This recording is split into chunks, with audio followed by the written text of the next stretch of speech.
아멘. 성가대 찬양 큰 은혜 받았습니다. 감사합니다. 이번 시간에는 예수 그리스도의 족보 제1기의 생략에 담긴 구속 경륜에 대해서 살펴보도록 하겠습니다. 3월 달은 구속사 시리즈 3권 영원히 꺼지지 않은 언약의 등불 94일생이기 때문에 3권 말씀을 준비하게 되었습니다. 마태복음 족보에 보시면 예수 그리스도의 족보에 보면 아브라함과 다윗의 자손 예수 그리스도의 세계다라고 말씀하고 있습니다. 마태복음에서는 예수님의 족보를 기록하고 있는데요. 이 세계라는 것은 헬라어로 비블로스 게네세우스, 그래서 족보책이라는 뜻입니다. 그러니까 마태복음에 예수님의 족보책을 지금 기록하고 있는 것이죠. 그리고 이 예수님의 족보에 보시면 저는 이제 좀 가운데 내용을 많이 생략을 했는데요.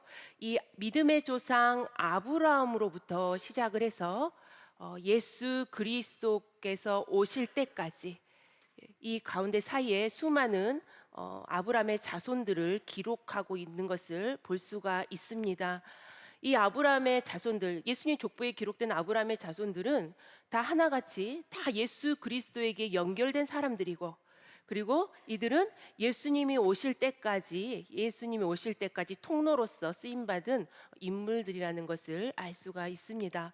자, 그렇다면 오늘날 우리 성도님들, 저와 여러분이 왜 이 시간에 예수님의 족보를 살펴볼까요? 예수님의 족보하고 우리하고 무슨 상관이 있길래 오늘날 우리가 이 시간에 또 이렇게 예수님의 족보를 살펴봐야 할까요? 왜냐하면 이 예수님의 족보 안에 저와 여러분의 이름이 있기 때문입니다. 한번 찾아보시기 바랍니다. 어디에 있는지. 저는 찾았거든요. 지금 저는 생략해서 이제 조금만 이렇게 기록을 해놨는데 마태복음 족보를 쫙 보세요. 있어요. 어디에 기록되어 있을까요? 여러분의 이름이 어디에 있을까요? 여러분의 족보이기 때문에 이게 너무나도 예수님의 족보가 귀한 겁니다. 어디에 있습니까? 저는 찾았어요. 자세히 보시면 보입니다. 바로 이 예수 그리스도 안에 저와 여러분의 이름이 있는 줄로 믿습니다. 우리는 원래 진노의 자식이었죠. 그런데 예수님을 믿음으로 예수님의 십자가 보혈의 은총으로 말미암아 모든 죄를 다 사함받고 예수 그리스도 안에 들어가게 됐어요. 예수 그리스도에게 속한 자가 되었다고 말씀하고 있습니다. 여기 보시면 갈라디아서 3장 7절 말씀을 보시면 믿음으로 말미암은 자들은 예수 그리스도를 믿음으로 말미암아 누가 된대요? 아브라함의 아들이 된다. 아브라함의 자손이 돼서 예수 그리스도 족보에 들어갈 수 있는 거죠. 그래서 우리는 예수님을 믿음으로 예수님께 속한 자가 돼서 어떻게 해요? 아브라함의 자손이 된다. 그러면 예수님께 속한 자가 돼서 아브라함의 자손이 되고, 그래서 예수 그리스도 족보에 입적하게 되고, 그런 자에게 어떠한 축복이 있을까요? 바로 약속대로 아브라함과 약속하신 그 신령한 가나안 땅, 이 천국의 유업을 이을 자가 오늘날 저와 우리 성도님들인 줄로 믿습니다. 아멘. 자, 마지막 때도 우리가 지금 재림을 바라보고 있는 가운데에 성경에서는 마지막 때도 재림을 기다리는 성도님들은 어린 양의 생명책에 기록되어야만이 어디에 들어간대요? 새 예루살렘 성에 들어갈 수 있다라고 말씀하고 있습니다. 계시록 20장 15절 말씀에서도 누구든지 생명책에 기록되지 못한 자는 불못에 던지우게 된다라고 말씀을 하고 있는 것입니다. 그러니까 저와 여러분은 어디에 기록이 돼야 돼요? 반드시 생명책, 어린 양의 생명책, 예수 그리스도의 족보책, 끝까지 예수 그리스도의 족보에서 떨어지지 않고 이 족보에 남아 있으시길 바랍니다. 자, 그런데 이 예수 그리스도의 족보의 특징 중에 하나는 참 안타까운 것은 연속적으로 끊임없이 이어지는 족보가 아니라 이 예수 그리스도 족보에는 그 사이사이에 상당히 많은 대수가 생략된 족보라는 사실입니다. 박 아브람 목사님께서는 이 예수 그리스도 족보에 기록된 인물만 우리에게 교훈으로 알려주신 것이 아니라 생략된 부분에 대해서 우리에게 깨우쳐 주셨어요. 오늘날 경계와 교훈으로 삼으라고. 왜 도대체 그 생명책에서 삭제될 수밖에 없었는지, 도대체 어떻게 해야만이 우리도 이 마지막 때 어둠의 권세가 강한 이때에 끝까지 생명책에 이름이 흐려지지 않고 남아 기록될 수 있는지, 이러한 경계와 교훈으로 이 생략에 대해서 어느 학자도 밝혀내지 못한 것을 유구한 역사 속에 세계 최초로 박아브람 목사님께서 밝혀서 구속사 시리즈 3권에 기록해 주신 것입니다. 그래서 이번 시간에는 이 생략된 족보에 대해서 살펴볼 텐데요. 도대체 이 생략된 족보는 예수 그리스도의 족보는 구속사 시리즈 3권, 4권, 5권에 기록되어 있는데요. 이번 시간에는 제1기, 그러니까 구속사 시리즈 3권에 기록된 1기에 기록된 이 생략된 족보에 대해서만 살펴보도록 하겠습니다. 어디가 어느 부분이 생략되었고, 그리고 왜 생략되었는지, 그리고 그 생략에 담긴 구속 경륜이 무엇인지 한번 살펴보는 시간을 갖도록 하겠습니다. 먼저 이 생략된 부분을 살펴보도록 하겠습니다. 마태복음 1장 17절에 보시면, 마태복음 족보를 보시면 크게 3기로 3기로 나눠서 기록되고 있는데요. 오늘 살펴볼 이 범위는 1기, 예수 그리스도 족보 1기가 되겠습니다. 바로 그 범위가 아브라함부터 다윗까지 14대의 인물들에 대해서 한번 14대인데요. 이 기간이 바로 예수 그리스도 족보 제1기가 되겠습니다. 이 14명의 이름, 이 예수 그리스도 족보의 기록 1기에 기록된 14명의 이름은 아브라함, 이삭, 야곱, 유다, 베레스, 헤스론, 람, 아미나답, 나손, 살모, 보아스, 오벳, 이세, 다윗 왕까지 1기에 기록된 것을 알 수 있습니다. 그리고 이 인물들이 기록된 그 연대기적인 범위를 한번 살펴보면, 아브라함이 주전 2166년에 출생을 했죠. 자, 그리고 이 다윗이 헤브론에서 통치를 마칠 때까지, 그러니까 7년 6개월 동안 헤브론에서 왕이 돼서 통치를 했는데, 주전 1003년까지 이때까지 기간으로 이때 연대기적인 범위는 총 1163년이라는 어마어마한 기간입니다. 자, 우리 성도님들 잘 생각해 보세요. 이 1163년이라는 이 엄청난 긴 기간 동안에 예수님의 족보에 몇 명밖에 기록되지 않은 거예요. 지금 14명밖에 기록되지 않은 것입니다. 자, 그렇다면 이 생략된 부분이 어느 곳일까 구체적으로 살펴볼 텐데요. 2군데입니다. 제1기에 생략된 곳은 람과 아미나답의 사이, 그리고 살몬과 보아스의 사이, 이 2군데가 생략되었습니다. 자, 먼저 이 람과 아미나답 사이의 생략에 대해서 살펴보겠습니다. 마태복음 1장 족보를 보시면 4장에서는 그냥 람은 아미나답을 낳았다 이렇게 기록한 것을 보면, 마치 람이 아미나답 실제로 낳은 것처럼, 아버지인 것처럼 기록을 하고 있습니다. 하지만 실제로 이 람과 아미나답 사이에는 약 애굽 종살이 430년의 엄청난 기간이 생략되어 있다는 것을 알 수가 있습니다. 자, 한번 구체적으로 그 근거를 살펴보도록 하겠습니다. 자, 이 람은 애굽 생활 초기의 인물입니다. 자, 그걸 어떻게 알 수 있느냐? 이 람인 헤스론의 친아들입니다. 그러니까 이 람이 애굽 생활 초기 인물인 걸 어떻게 알 수 있느냐? 이 람과 헤스론의 부자 관계를 통해서 알 수가 있습니다. 그러니까 역대상 2장 9절 말씀에서는 헤스론이 낳은 아들은 여라무엘과 람과 굴루베라, 이렇게 그 아들들의 이름을 다 나열한 걸 볼 때, 이 람은 헤스론이 진짜 낳은 친아버지구나, 둘째 아들이구나 라는 것을 알 수가 있는 거죠. 그래서 이것을 볼 때에, 그런데 이 헤스론은 어느 시대의 인물이냐?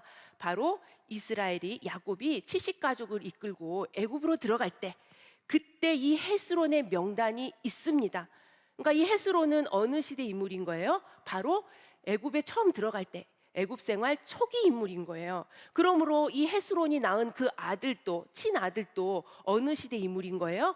애굽 생활 초기 인물이라는 것을 이 부자 관계를 통해서 알 수가 있습니다. 자, 그렇다면 이 아미나답은 어느 시대의 사람일까요?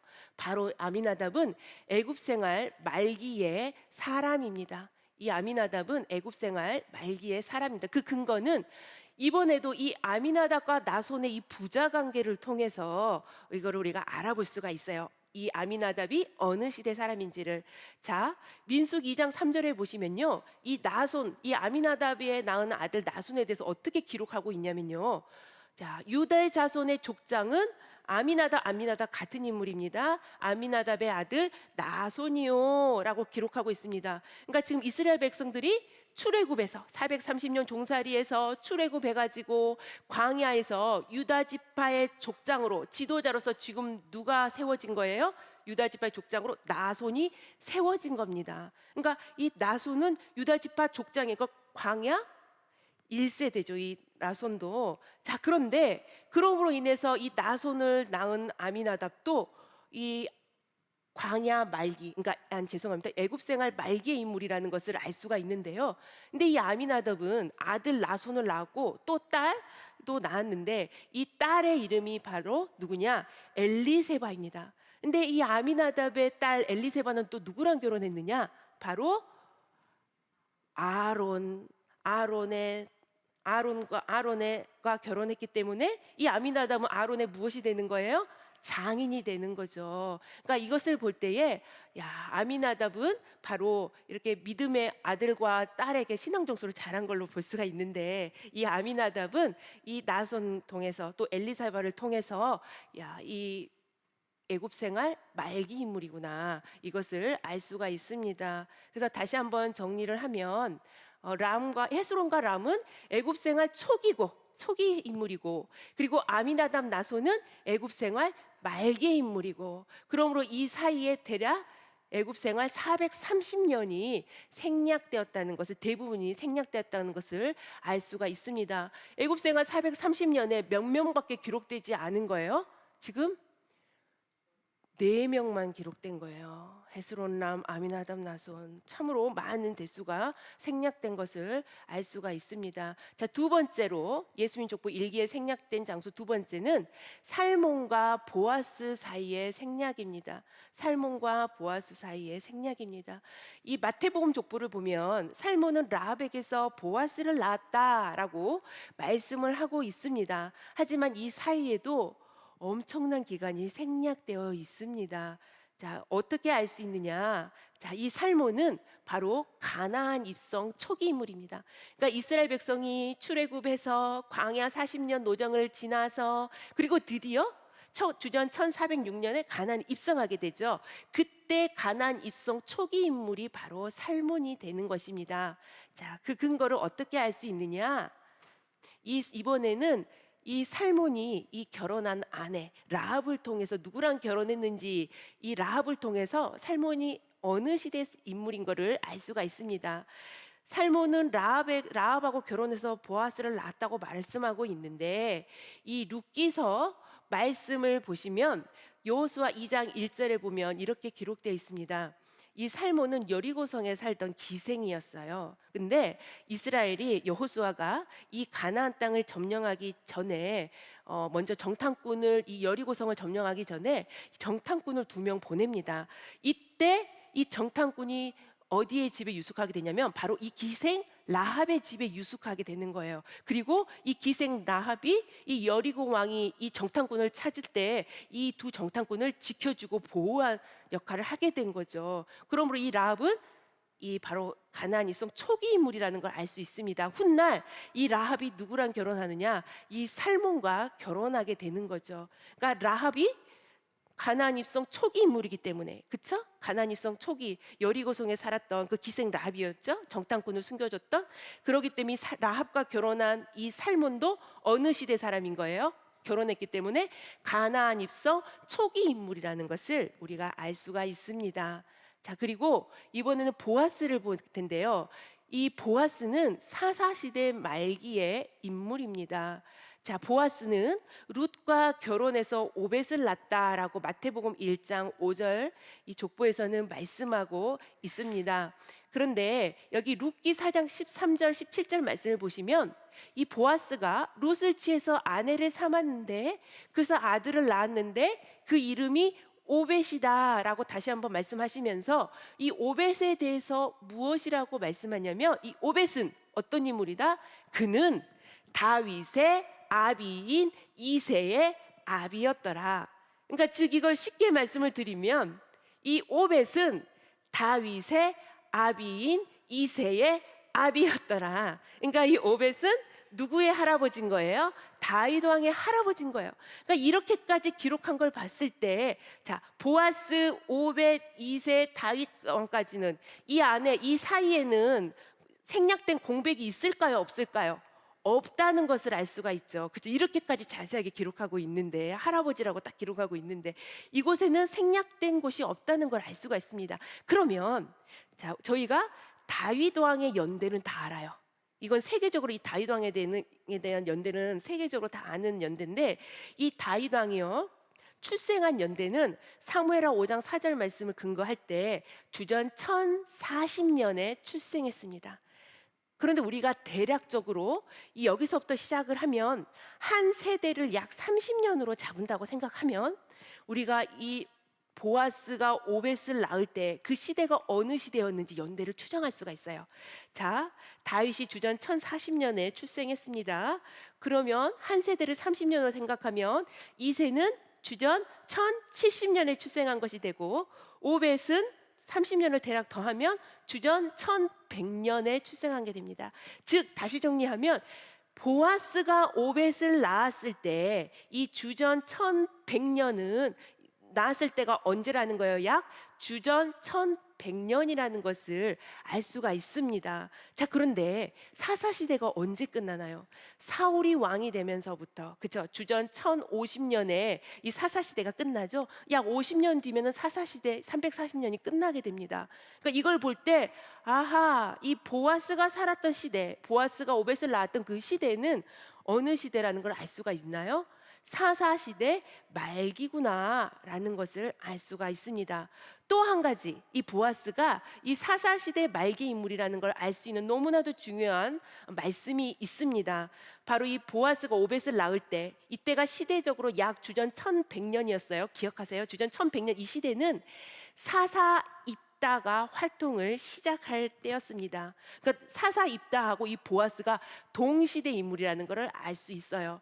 근데 이 오벳은 사사 입다 시대를 살았는데요, 이 입다는 주전 1104년부터, 그러니까 약 우리가 오벳이 주전 1100년에 출생했기 때문에 그 시대하고 비슷한 걸 알 수 있죠. 이때부터 사역을 사사로서 시작하게 되는데, 이때 이 사사 입다가 활동을 사사로서 시작하게 된 계기가 뭐냐?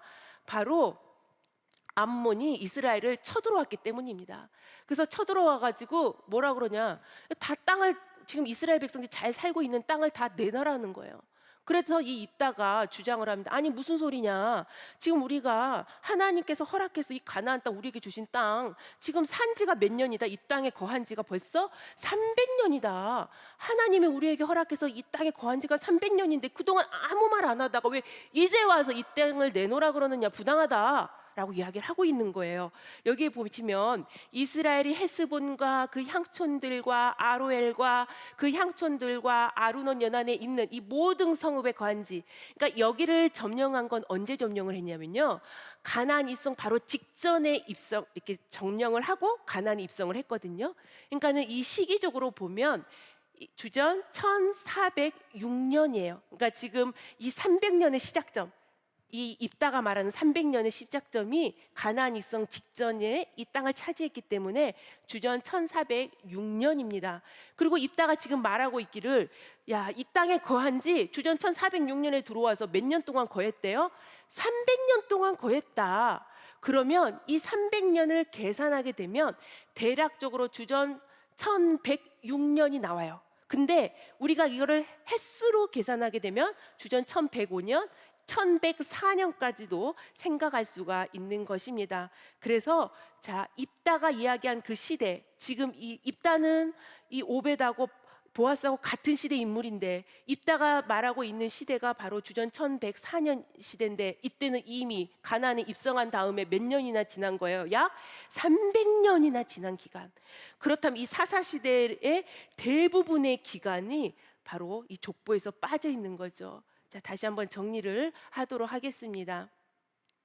자, 살모는 가나안 입성 초기였죠. 이 아내 라합을 통해서 우리가 알 수 있었죠. 그리고 이 보아스는 이 사사시대 말기의 인물이라는 것을 저희가 방금 살펴봤습니다. 그러므로 인해서 이 살몬과 보아스 사이는 대략 몇 년이 생략? 대략 사사시대 340년 대부분 약 300년이 생략되었다라는 것을 알 수가 있습니다. 자, 우리 성도님도 한번 생각을 해보시기 바랍니다. 이 예수님의 족보에 430년 애굽 생활 대부분이 생략됐고 사사시대 300년 대부분이 340년 대부분 약 300년이 생략됐습니다. 엄청난 기간이 생략됐어요. 그럼 이 기간 동안에 생략된 대수 사람은 얼마나 많을까요? 얼마나 많은 인물들이 예수님의 족보에서 생략이 되었을까요? 이거는 오늘날 우리에게 정말 너무나도 무서운 경계의 말씀이 되겠습니다. 마지막 때가 될수록 이 사단은 우리를 내버려 두지 않는다는 사실입니다. 끊임없이 예수님의 족보 이름이 기록됐다 할지라도 그 이름이 족보에서 흐려지도록 계속해서 이렇게 강력하게 역사를 하고 있다는 거예요.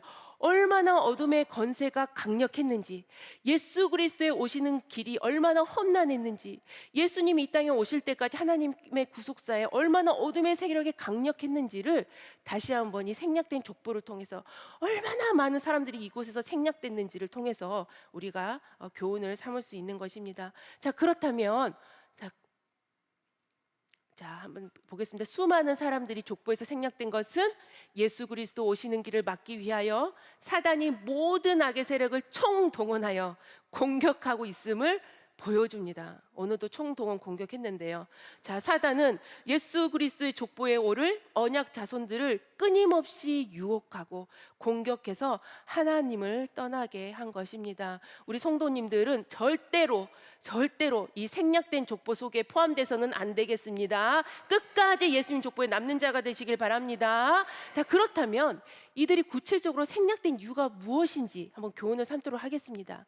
자, 결론적인 말씀인데요. 생략된 아주 핵심적인 메시지는 뭐냐면 마태복음 족보에 기록 목적이 있다는 사실. 그 기록 목적이 무엇이냐? 단순히 예수님이 오실 때까지 아브라함 자손의 육신의 혈통을 기록한 게 아니에요. 육신의 혈통, 누가 낳고를 강조한 족보가 아니라 언약의 자손으로 연결된, 아브라함부터 언약의 자손으로 연결된 무슨 족보라는 거예요? 언약적인 족보이기 때문에 언약을 잊어버리고 언약이 전수되지 못했던 애굽 종살이 430년, 그리고 사사시대는 어떻게 되는 거예요? 족보에서 생략된다는 것을 지금 우리에게 보여주고 있는 것입니다. 자, 이것을 또 어떻게 그 증거로 알 수 있냐면 이 마태복음 족보에는요, 이 누가 누구를 낳고 아브라함이 이삭을 낳고 이렇게 낳고가 39번이 모두 다 이 겟나오가 사용됐습니다. 이 나코라는 이 헬라어의 쓰임이 이제 크게 두 가지가 있어요. 하나는 티크토가 있고 겟나오가 있는데, 이 티크토는 일반적으로 그냥 여자가 아이를 낳다 이럴 때 많이 쓰이는 단어예요. 그런데 마태복음 족보에는 이 겟나오가 사용됐다는 거 39번이나. 이거는 어떤 뜻이냐? 바로 이 겟나오는 언약적 자손을 낳다, 이 법정적 자손을 낳다, 이런 의미가 있습니다. 이것을 보더라도 이 마태복음 족보는 바로 육신의 혈통을 강조하는 족보가 아니라 언약적인 족보다. 그러니까 언약을 잊어버린 사람 족보에서 생략 빼버리시는 거죠. 의도적으로 언약이 전수되지 못했던 그 시대 자손들 생략해 버린 것입니다. 아브라함의 자손임에도 불구하고, 아브라함의 자손 중에서도 장자들만 기록했음에도 불구하고 여지없이 생략돼 버린다는 사실을 알아야 되는 것이죠. 그래서 원로 목사님께서는 이 예수 그리스도 이 마태복음 족보를 기록한 그 공식이 되는 구절이, 성경 구절이 있다고 말씀하셨습니다. 바로 로마서 9장 6절에서 8절 말씀이 마태복음 족보를 기록한 이 공식인데요. 다 아브라함의 자손이 아니래요. 다 아브라함의 씨가 아니에요. 누가 아브라함의 참 자손인 거예요?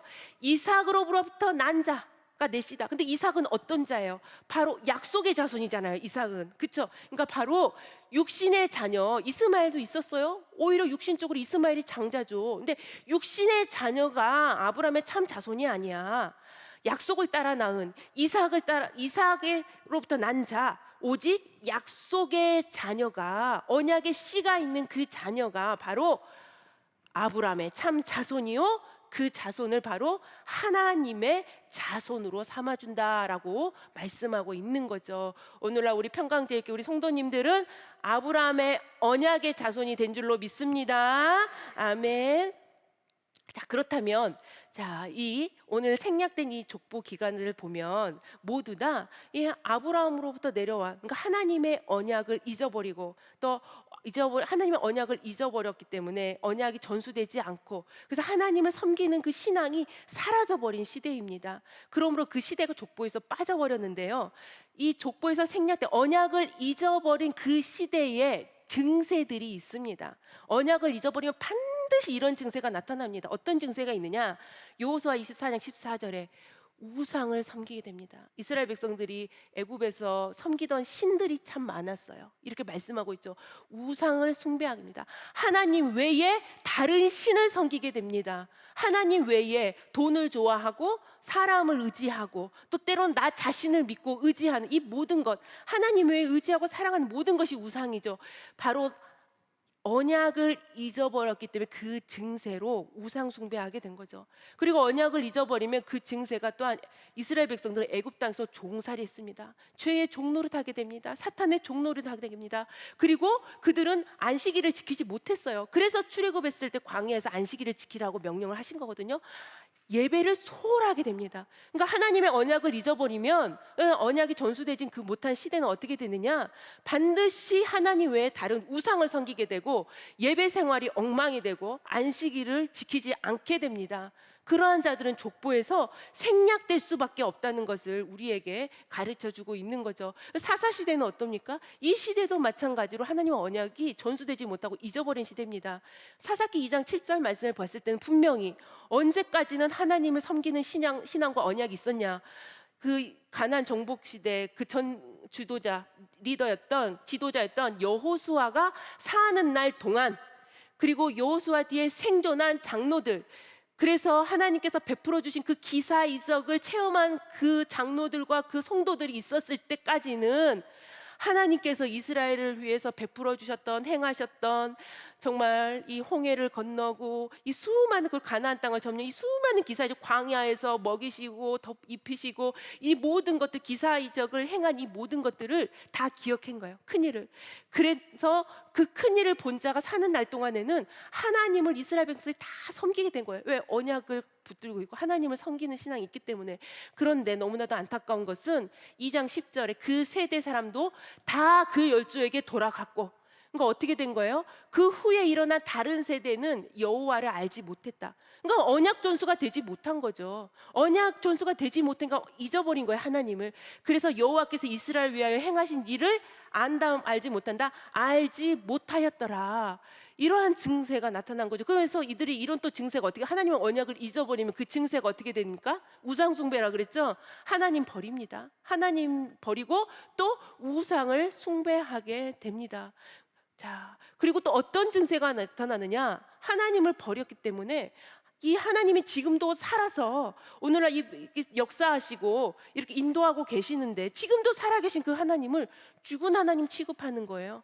그래서 하나님은 우리의 왕이고 내 삶을 통치하고 다스리는 분인데 이스라엘이 왕이 없다라고 이야기를 합니다. 하나님 왕이 없는 거, 하나님을 죽은 하나님 취급하는 거죠. 그래서 어떻게 하느냐? 각자 자기 자신이 왕이 돼요.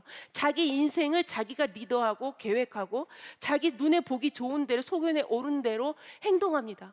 자기가 하나님이 되는 거죠. 바로 하나님의 언약을 잊어버린 시대는 이러한 증세가 있는 거죠. 정확하게 사사기 2장 20절에서도 그들이 열조와 세운 언약을 버렸다, 내 말을 청종하지 않는다라고 말씀을 하고 있는 것입니다. 이처럼 하나님을, 언약을 잊어버린 세대는 하나님께서 다 족보에서 생략해 버리시고 그 시대는 칠흑과 같은 암흑기가 될 수밖에 없는 것입니다. 왜냐하면 하나님의 언약은요, 말씀을 볼 때 그 시대를 비추는 등불이 됩니다. 그래서 시편 119편 105절 말씀이나 사무엘하 22장 29절 하나님의 말씀이죠. 언약이시죠. 이 말씀을 보더라도 하나님의 언약은 그 시대의 등불이에요. 하지만 하나님의 언약을 잊어버리고 하나님의 언약이 전수되지 못하는 그 시대는 어떻게 됩니까? 하나님의 등불이 꺼져 있기 때문에 어떻게 칠흑과 같은 죄악의 밤, 악기가 도래할 수밖에 없다는 거예요. 당연히 각종 만의 여러 가지 죄악들이 난무할 수밖에 없는 거예요. 그러니까 우리 성도님들이 왜 저렇게 말도 안 되는 이상한 행동들을 하는지 이해할 수가 없다. 이해하셔야 돼요. 왜? 하나님의 언약을 잊어버리면 그런 증세가 나타날 수밖에 없습니다. 왜? 말씀에 등불이 없기 때문에 칠흑과 같은 암흑기, 죄의 종살이 할 수밖에 없는 거예요. 오늘날 우리 성도님들은 이 말씀의 등불이 이 가슴 속에 활활 타오르시길 바랍니다. 자, 그래서 누가복음 11장 35절 말씀을 볼 때도 내 속에 있는 빛이 어둡지 아니한가 보라라고 말씀을 하고 있는 것입니다. 자, 오늘날 우리 성도님들 나 때 저는 우리 성도님들 다 잘 믿어요. 하나님을 잘 믿어. 그러면 우리 성도님들은 예수님 족보에 기록이 됩니다. 근데 만약에 우리 성도님들이 언약 전수를 제대로 하지 못하면 우리 성도님들 이후로 족보가 생략될 수도 있다는 사실입니다. 너무나도 무서운 말씀이 되겠습니다. 우리 성도님들뿐만 아니라 우리 자손들에게 맡겨주신 우리의 자손들에게 힘써서 애써서 말씀을 언약의 등불을 전하시는 사명자가 되시기를 간절히 소원하겠습니다. 자, 결론적으로 너무나도 감사한 것은 예수님의 이 족보에 세상에 애굽 종살이 430년의 공백이 있고 그리고 사사시대 300년이 공백이 있고 거기에 생략되고 빠진 인물이 얼마나 많아요. 그렇게 많은 공백이 있음에도 불구하고 예수님의 족보가 끊어지지 않았다? 끊어지지 않고 계속해서 이어지는 족보라는 거예요. 끊어질 듯 조마조마합니다. 언약의 등불이 끊어질 듯 한데도 끊어지지 않고 이어지고 끊어질 듯 하도 이어지는 거예요. 그렇게 예수님의 공백이 있음에도 불구하고 오늘날 이 평강제일교회도 끊어짐없이 이렇게 하나님의 구속사가 이어지고 있는 줄로 믿습니다. 이렇게 끊어짐없이 족보가 이어질 수 있는 이유가 뭐냐? 바로 하나님을 찾는 신앙 운동이 일어났을 때, 아브라함과 맺으신 그 언약을 기억하신 하나님의 사랑 때문입니다. 언약을 기억하신 그 하나님의 사랑 때문에 우리가 잘났고 잘 믿어서가 아니에요. 우리 때문이 아니라 하나님의 그 언약을 기억하신 사랑 때문에 끊어짐 없는 족보가 된 것입니다. 자, 이스라엘 백성들이 애굽살이 할 때 얼마나 하나님 섬기지 않고 우상 숭배하고 칠흑 같은 암흑기였습니까? 그런데 이스라엘 백성들이 그 고역이 너무나도 힘든 거예요. 그럼 드디어 어떻게 합니까? 하나님을 찾는 운동을 합니다. 애굽의 신들을 계속 섬기다가 이제 생활이 너무 힘들고 고역하니까 이 고역으로 인해서 그때부터 시작해서 어떻게 된다? 탄식하며 하나님 앞에 부르짖으니 그 고역으로 인하여 부르짖은 소리가 하나님 앞에 상달되었더라. 그랬더니 하나님께서 그 고통 소리를 들으시고 아브람과 이삭과 야곱에게 세운 그 언약을 어떻게 하셨대요? 기억하셔서 이스라엘 자손을 권념하셔가지고 출애굽을 시키신 것입니다. 그리고 출애굽기 6장 5절 말씀에서도 이제 애굽 사람이 종을 삼은 이스라엘 자손의 신음소리, 얼마나 괴로운지 하나님 앞에 부르짖어서 다시 한번 하나님 잘못했습니다, 신앙 찾는 회복 운동을 한 거예요. 그랬더니 하나님께서 그 신음을 어떻게 듣고, 부르짖음을 듣고 신음을 듣고, 기도 소리죠. 나의 언약, 아브람과 맺은 언약을 기억하사 이스라엘 백성들의 그 암흑에서 건져주신 거죠. 출애굽시키셔가지고 그 생략된 족보가 이 람과 아미나답 사이가 다시금 람과 아미나답 사이가 다시금 이렇게 생략된 족보가 이어질 수 있도록 하나님께서 해주신 것입니다. 자, 그리고 사사시대는 어떠합니까? 사사시대 얼마나 암흑기였어요. 자, 사무엘상 3장 2절 3절 말씀에 보면 이 사사시대 말에는요, 엘리의 이 영안이 어두워갖고 하나님 말씀이 제대로 선포되지 않은 시대예요. 그러니 당연히 시대가 어둡죠. 근데 이때 누가 부르짖어 기도하기 시작하냐면요, 한나가 아들 사무엘을 위해서 간절히 하나님 앞에 헌신할 아들 달라고 기도하게 됩니다. 그 하나님께서 기도를 들으시고 사무엘을 쫙 등장시킴으로 인해서 이 꺼질 듯 했던 이 이스라엘의 등불이 꺼지지 않고 다시금 켜질 수가 있었다는 거예요, 사무엘이. 그래서 하나님의 등불이 아직 꺼지지 아니하였으며 사무엘은 하나님의 있는 여호와의 전안에 누웠다라고 말씀하고 있습니다. 이렇게 사무엘을 통해서 하나님께서 언약의 등불을 다시 켜게 하시고, 그리고서 이제 그럼에도 불구하고 하나님께서 사무엘이 30살 됐을 때 하나님 말씀을 선포하게 하시고 그 말씀이 하나도 땅에 떨어지지 않게 하셨음에도 불구하고 이스라엘 백성들은 하나님을 찾지 않았어요. 이때는 하나님이 사무엘을 준비해 주신 것은 한나의 기도 때문이었거든요. 부르짖는 기도. 그래서 아벡 전투로 나갈 때도 이 사무엘에게 묻지 않고 그냥 나갑니다. 분명 하나님이 한 말씀도 땅에 떨어지지 않게 한다고 하셨는데, 그런데 이 아벡 전투에 나가서 언약궤 빼앗기죠. 그야말로 진짜 어둠의 그다말로 암흑기죠. 언약궤 뺏기고 이가봇, 하나님의 영광이 떠나는 이가봇의 시대를 만났습니다. 그리고 이 언약궤가 아미나답 집에 20년을 있게 됩니다. 그때서야 비로소 이스라엘 백성들이, 이때는 사무엘 약 50살 정도 된 나이인데요, 이때서야 비로소 이스라엘 족속 온 족속이, 이스라엘 온 족속이 너무나도 괴로운 거예요. 하나님을 떠난 그 삶이. 그래서 여호와를 사모하니라. 근데 이 사모하는 그냥 사랑한다 이런 의미가 아니라 히브리어로 나하, 울부짖다, 슬퍼하다. 그러니까 어떻게 한 거예요? 이제서야 비로소 하나님을 찾는 신앙 운동을 하기 시작했던 것입니다.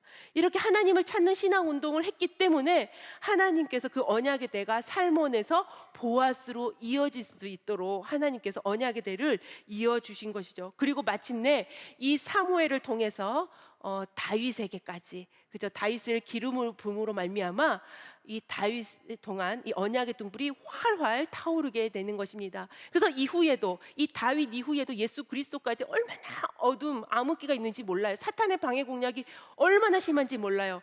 그럼에도 불구하고 이 다윗의 언약의 등불을 통해서, 자, 그 언약 때문에 다윗의 집, 그 자손들 멸하기를 즐겨하지 않으시고, 그 다윗과 더불어 맺은 언약을 어떻게 했습니까? 기억하셔가지고, 야, 내가 다윗아 너에게 언약을 맺었는데, 등불을 줬는데 네 자손은 대대로 등불 끊어지지 않게 했지. 그 언약을 기억하셔서 자손들을 다시금 기억해 주시고 권념해 주시고 사랑해 주시고, 아무리 망나니 자식이 있다 할지라도 다시 한번 하나님께서 회개할 기회를 주시고 깨워 주시고 하나님께서 돌이킬 수 있도록 은혜를 허락해 주셨다는 사실입니다. 자, 이처럼 이 사단의 강력한 이 방해 속에서도 언약을 기억하시는 하나님의 사랑으로 하나님의 구속사적 경륜은 결코 좌절되거나 중단되지 않고 구속의 완성을 향해서 정진한 줄로 믿습니다. 오늘날 이 교회적으로나 나라적으로 하나님의 구속사를 중단시키려는 사단의 역사가 너무나도 강력한 가운데 있습니다. 우리 성도님들 지금 계속 체험하고 있잖아요. 그럼에도 불구하고 우리에게 소망이 있는 것은 바로 오늘날 우리 평강제일교회에 영원히 꺼지지 않는 아브라함과 맺으신 그 언약의 등불이 있기 때문입니다. 자, 오늘부터 고난주간 시작입니다. 십자가의 보혈의 말씀, 이 언약의 등불을 우리가 다시 한번 붙들고, 이 말씀을 붙들고 하나님 앞에 어떻게 할 때 이 언약을 기억해 주신대요? 간절히 부르짖어야 되겠습니다. 내 속에 등불이 내 등불이 꺼지진 않는가?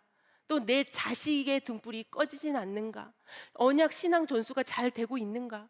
또 혹시나 우리 가족 중에 지금 하나님의 언약을 잊어버리고 지금 이탈되어 있지는 않는가? 그 한 영혼을 붙들고, 또 나 자신을 붙들고, 우리의 가족 구성원들을 붙들고, 우리 교고 식구들을 붙들고 하나님 앞에 다시 한번 이 언약의 등불의 말씀, 이 고난주간에 선포되는 아주 밝은 그 빛의 말씀을 붙들고 하나님 앞에 간절히 부르짖어 기도할 때에 그 언약을 기억하사 다시 한번 우리 평강제일교회 언약의 등불을 활활 밝혀주셔서 이 모든 어둠의 권세, 사단의 권세를 다 물리쳐 주시고 우리 교회적으로나 우리 가정으로나 대한민국적으로나 모든 어둠의 세력을 다 박멸시켜 주실 줄로 믿습니다. 등불이 밝으면 어떻게 할까요? 반드시 그 등불은 높이 올라가게 됩니다. 마태복음 5장 15절 말씀에 보면 사람이 등불을 켜되 왜 등불을 높이 올립니까? 말 아래 두지 아니하고 등경 위에 두는 이유는 이러므로 집안 모든 사람에게 비추기 위함이라고 말씀하고 있습니다. 그러므로 하나님의 언약의 등불이 밝은 가정, 하나님의 언약의 등불이 활활 타오르는 그 교회는 어떻게 합니까? 하나님께서 높이 올려주셔서 반드시 하나님께서 귀하게 사용해 주실 줄로 믿습니다. 이번 한 주간 고난 주간을 정말 믿음으로 최선을 다해서 말씀에 집중하시고, 그래서 우리의 언약의 등불을 밝히시고 아버지 앞에 간절히 부르짖는 기도로 말미암아 다시 한번 우리 교회에, 우리 가정에, 우리 대한민국의 언약의 등불이 활활 타오르고, 또 우리 모든 성도들 하나님의 손에 귀하게 붙들려서 우리의 자손들, 자식들 다시 한번 하나님의 권념해 주시는 역사가 있어서 말씀 앞에 다 돌아오고, 그래서 하나님 손에 붙들려서 귀히 높이 쓰임 받게 될 줄로 믿습니다. 아멘. 자, 기도하고 마치겠습니다. 사랑의 아버지, 웬 은혜인지 저희들 진노의 자식, 그래서 지옥에 갈 수밖에 없는 저희들 불쌍한 존재였지만은 왜 은혜인지 저희들에게 예수 그리스도의 보혈의 은총으로 말미암아 다시 한번 우리의 모든 죄를 다 용서해 주시고 예수 그리스도 안에 들어가게 하시고 예수 그리스도께 속한 자가 되게 해주셔서 아브라함 족보에 입적시켜 주시고 예수 그리스도 족보에 기록해 주시니 진심으로 감사드립니다. 우리 모든 평강의 성도님들 천국 가는 그날 놓지 아니하고 한순간도 언약의 등불이 꺼지지 않도록 오직 이 말씀만 굳게 붙들고 이 말씀으로 승리할 수 있도록 은혜 허락하여 주시옵소서. 우리 각자 나 한 사람뿐만 아니라 내 자손에 이르기까지 하나님의 언약의 등불이 활활 타오를 수 있도록 은혜 허락하여 주셔서 나뿐만 아니라 우리의 자손 대대로 하나님 손에 붙들려서 귀하게 쓰임받는, 높이 쓰임받는 일꾼들 다 될 수 있도록 역사하여 주시옵소서. 이 고난주간을 맞이하는 가운데 있습니다. 혹시나 우리의 자녀들, 또한 이탈된 가족들 꺼져가는 등불이 있지는 않습니까? 하지만 그 꺼져가는 등불도 끄지 않으신 아버지의 그 은혜와 사랑을 저희들 정말 다시 한번 붙드는 가운데에 이번 고난주간 저희들 다시 한번 말씀을 붙들고 간절히 회개하고 부르짖을 수 있는 회개의 영을 허락하여 주셔서 이번 기회를 통하여서 우리의 가정과 교회와 대한민국이 다시 한번 밝아지는 모든 어둠의 역사가 박살나는 귀한 은혜의 산 역사, 승리의 역사만이 있게 하여 주시옵소서. 우리 평강에 잊어버렸던 모든 자손들이 말씀 앞으로 다 되돌아오는 귀한 은혜의 역사만이 있게 하여 주시옵소서. 기도한 대로 될 줄로 믿고 감사드리며 예수님의 이름으로 기도드렸습니다. 아멘. 감사합니다.